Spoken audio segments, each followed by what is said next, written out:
Hello and welcome, fellow Wasteland survivors. I'm Dean. Thanks for stopping in, hanging out with me, because in today's video, we're going to take a look at how I set up my sneak commando build in Fallout 76.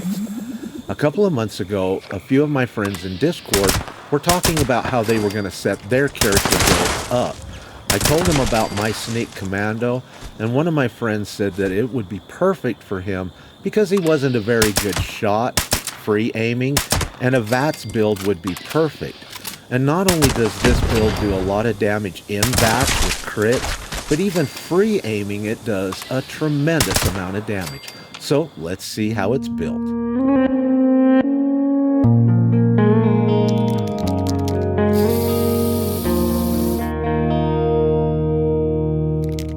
I'd like to show off her DPS, but before we do that, let's take a look at what weapon she's using, what armor she's got, and how we've got the perk cards set up. One of the first weapons I like to use is this anti-armor suppressed automatic combat rifle. It's got explosive ammo, damage resistance while aiming, which is not necessarily great for a sneak commando, and it ignores armor. This weapon is great against anglers, gulpers, bloatflies, etc. Another weapon I like to use is this bloody suppressed automatic handmade rifle. It's also got explosive ammo and damage resistance while aiming, but this one does really good against super muties, mylarks, and bots.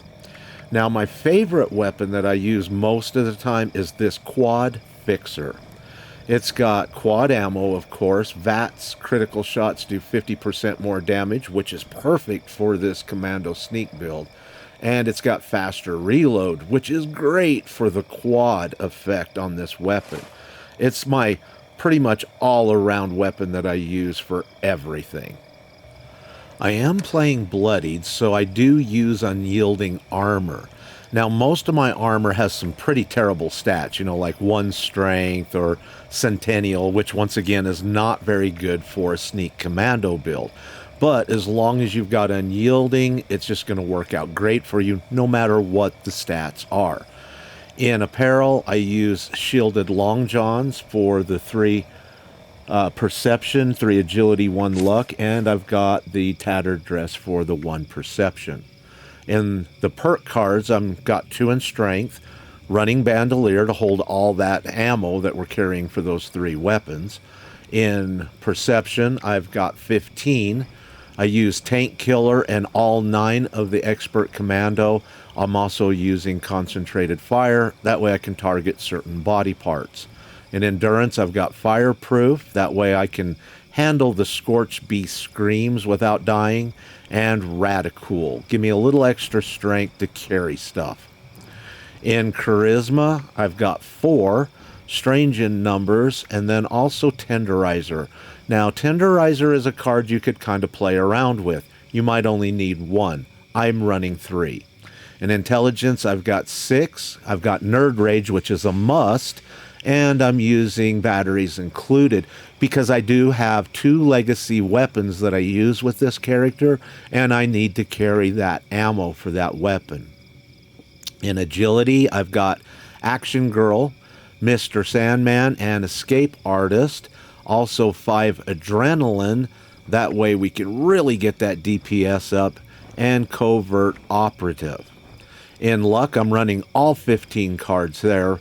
Bloody Mess, Tormentor, Grim Reaper Sprint. We got to keep them vats crit meters up and the AP meters up. 4-leaf clover, only 1 card. Starch Jeans and Critical Savvy. With these cards, I can really keep my AP meter up and full if I'm doing a lot of kills. And this, particular build does do a lot of kills.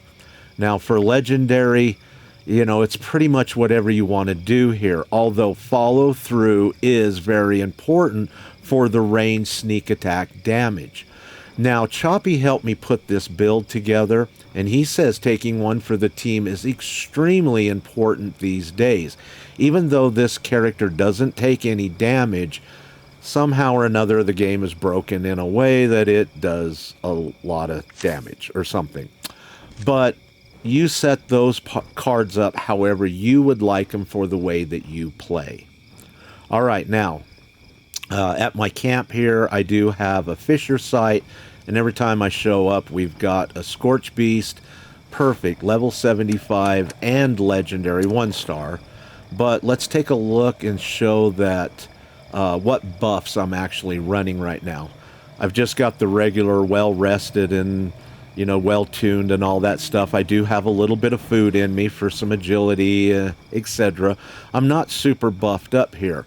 And that's the point of what I was trying to show. So that way, when I kill this Scorch Beast as quick as I do, you're not like, oh, he was all buffed up, and that's why. And we'll get his attention, we'll bring him down, and what I'd like you to pay attention to is the ammo in the lower right-hand corner. Watch how many bullets it takes to kill this legendary. It's 20, but I did miss several shots. Plus the lag of this game, I probably had this Scorch Beast killed in 8 to 11 shots.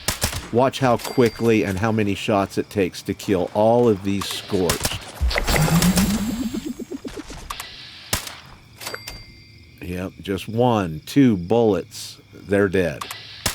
Now keep this in mind, with this build, if you do have enemies far away like this one, you will have a higher miss rate, and therefore you will use a few more bullets while you're shooting.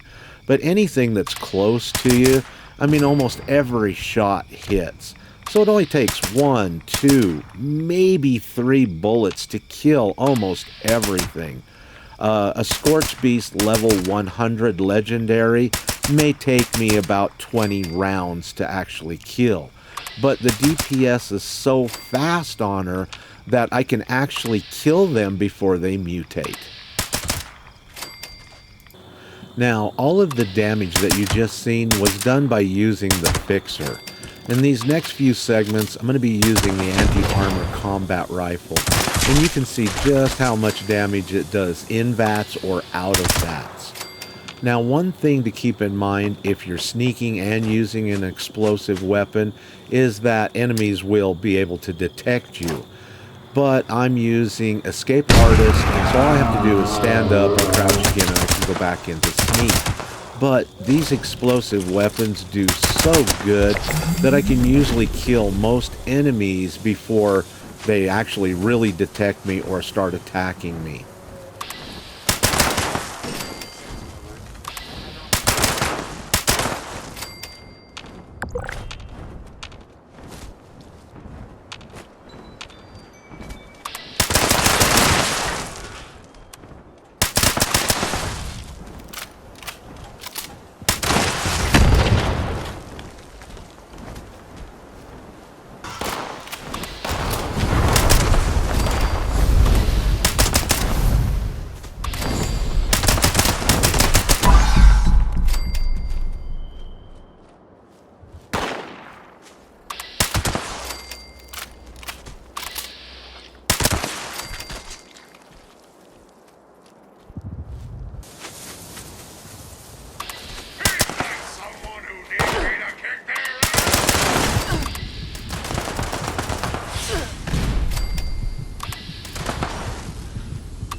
For this final segment, I'm going to use the handmade rifle, and I'm not going to sneak. That way you can see just how powerful this build can actually be, whether you're sneaking in vats or not.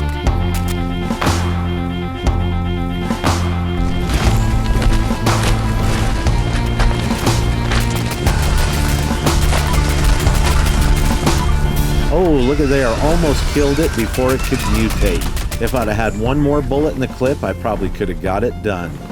Which is really about the only thing that's wrong with the handmade and the combat rifle, and that's the size of their clips. The combat rifle holds 20 rounds, the handmade holds 25. The quad fixer that I have holds 80, and that's why it's the better weapon out of all of the weapons that I have. Well, my friends, that's it for today's video. I hope it gave you some ideas on how to set your character up and what kind of damage you can do with the right card setup and some good weapons. Everybody have a great day, and just like always, until next time, please stay safe and peace.